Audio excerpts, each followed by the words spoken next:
What's a movie that bombed at the box office but was actually good? For the classic film it is, the 1971 Willy Wonka film didn't do well at the box office and earned lower than the budget was for it. The danger must be growing, but the rowers keep on rowing. And they're certainly not showing any signs that they are slowing. That scene freaked my kids out. I totally had forgotten about it and was like, don't recall that crazy shit. Tremors. You mean, The Floor is Lava, the movie? Or, Redneck Dune? Listen here, you little shit. The Thing. One of my all-time favorite horror movies. I understand it's regularly taught in film schools, not just for the practical effects, but for the paranoia that was central to the story. You never knew, even at the very end, who was genuinely human and who was an imitation. Neither did the actors. Neither did any of the characters in the original story.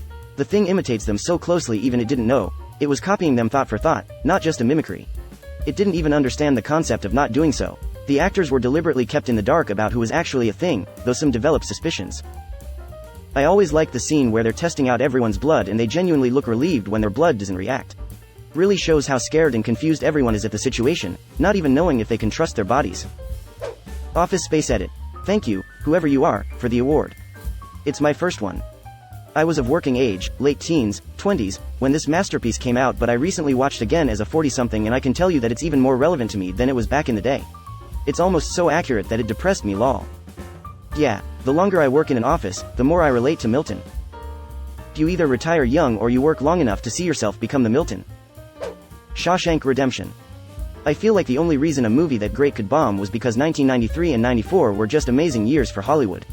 Schindler's List, Forrest Gump, Jurassic Park, The Fugitive, The Firm, Sleepless in Seattle, The Lion King, A Few Good Men, Free Willy, Cool Runnings, Demolition Man, Homeward Bound, The Incredible Journey, Hocus Pocus, The Nightmare Before Christmas, The Mask, The Crow, Ace Ventura, What's Eating Gilbert Grape, Interview with the Vampire, Pulp Fiction, Leon, The Professional, The Pagemaster, Mary Shelley's Frankenstein, Natural Born Killers, Addams Family Values, Dazed and Confused, Coneheads, Robin Hood, Men in Tights, Mrs. Doubtfire, Groundhog Day, Tombstone, Ed Wood, Dumb and Dumber, The Hudsucker Proxy, Grumpy Old Men, Last Action Hero. I could go on, but I think I made my point. Edit. Aladdin, removed for being 1992, and replaced with 1994's The Lion King. Hocus Pocus was a flop at the box office because they released it in July. It got popular on the Disney Channel. Disney set it up to flop, so that it wouldn't interfere with their larger budget movie that Halloween season, The Nightmare Before Christmas. Shawshank Redemption notoriously bombed at the box office and went on to receive critical acclaim. That was a monster year for film, so I'm not the least bit surprised. Seriously, Shawshank, Pulp Fiction, Forrest Gump, The Lion King, Clerks, The Mask, Dumb and Dumber, Ace Ventura, True Lies, Natural Born Killers, The Crow, Speed, Ed Wood. 1994 was insane. Damn, those are some top-tier films. 3 of them are Jim Carrey lead. Man put in work. Master and Commander. The Far Side of the World did a modest box office, recouped its $150 male price tag, but didn't make much profit. It was nominated for 10 Academy Awards, including Best Picture and Best Director, and was critically acclaimed, with a great cast. There were plans for a sequel, which never materialized in part due to the poor box office showing. Explanation for poor box office: Master and Commander was out around the same time as Elf, in November-December of 2003. Oof. M&C also released after the first Pirates of the Caribbean movie had done well just that summer. People may not have had the appetite for another maritime thriller, especially one without the humor and fantastical escapism of pirates. And why didn't those 10 nominations turn into awards? Because unfortunately for M&C, it had the misfortune of competing for them with Lord of the Rings, Return of the King, which neatly won 11 awards that year. Some serious bad luck and poor timing is the reason so many people have never heard of this masterpiece. My dad loved this movie so much that he actually read the books. The only time I'd ever seen him read. I tried to get him to read the Game of Thrones books, but he just had me read them and he asked me questions. But yeah, my dad read books because of this movie. I personally didn't really care for the movie, but man, it's an impressive one to get my dad to stop watching TV and pick up a books. The books are the greatest historical fiction ever written. Your dad has good taste. The first book is called Master and Commander, but only one little part of it is in the movie. The story Jack tells about Admiral Nelson. The 10th book is called The Far Side of the World, and more of the movie is based on it. There are also a few little parts from one other of the books in the movie. But there are 20 books, total, and all of them are excellent. Matilda. No way, did that really bomb? Yes. I just learned this recently. Wow, I'm really surprised. Such an entertaining movie. The Princess Bride. This is a blessing in disguise, as they never felt the need to make 2 Princess 2 Bride and retroactively ruin it. It seems that you don't know about Buttercup's Baby, the sequel to The Princess Bride. Clue: given its current reputation, it's hard to believe it didn't make its budget back. This is partly because of the way it was marketed. Instead of the film having 3 endings that aired one after another, they released 3 separate cuts, each with its own ending. The shtick was that you wouldn't know which ending you were going to see, and that you could see it multiple times to try to see the other endings. Needless to say, audiences didn't find that prospect appealing. At least in my area, the Washington, D.C. metro area, they gave different theaters different endings and they distinguished them by colors. So some theaters had Clue, blue, while others had Clue, red, and others had Clue, white or whatever the last color was named. That way you could actually plan it out and chose to watch each ending. It's a Wonderful Life is probably the biggest example of this. It was an absolute flop at the box office. It almost killed the studio that made it. At one point there was some debate about ownership of it and nobody wanted it so TV networks could air it without paying anyone.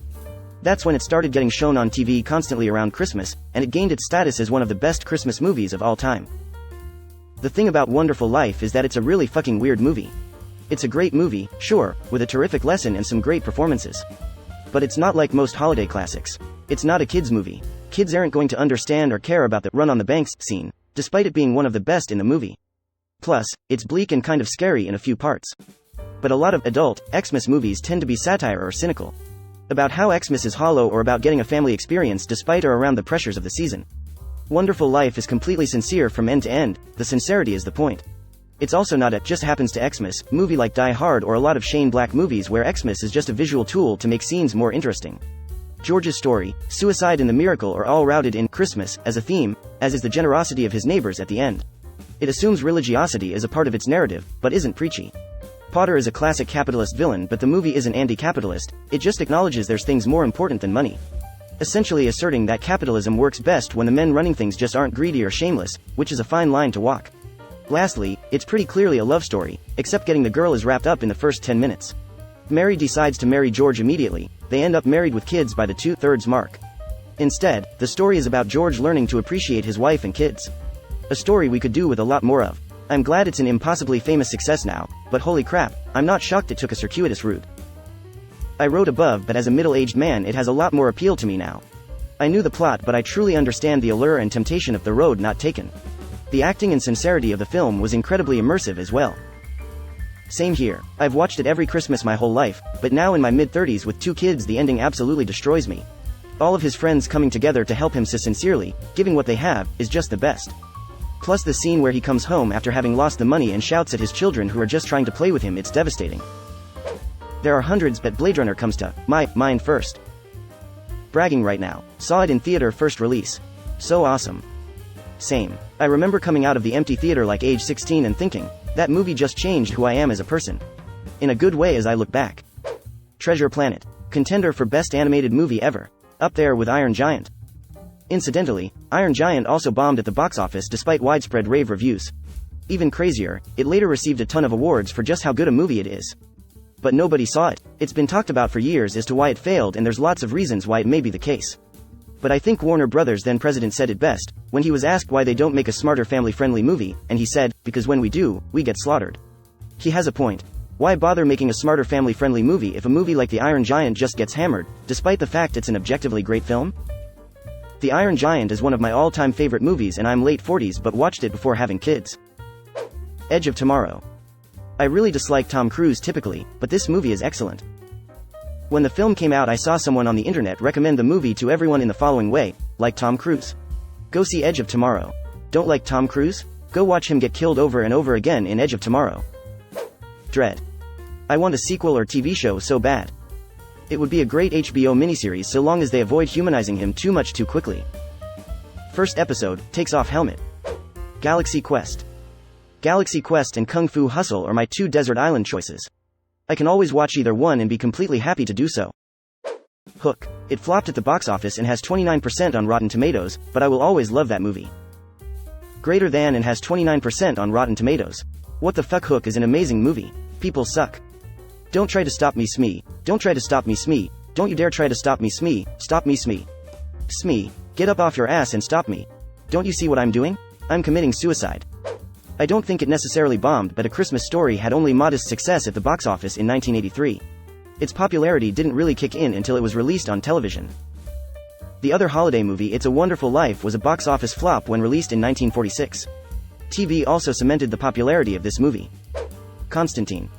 I'd watch Peter Stormare read a phone book, but in Constantine, he outdid himself. One of the best portrayals of Lucifer ever emo. It's also the movie that first made me fall in love with Tilda Swinton. Tilda Swinton has been in fantastic movies, and she's been in not fantastic movies. But she's never in bad movies because every movie she is in is better for having her in it. So I heard The Big Lebowski didn't do so well in theaters either. But that's just like, my opinion. Not many movies spawned a religion.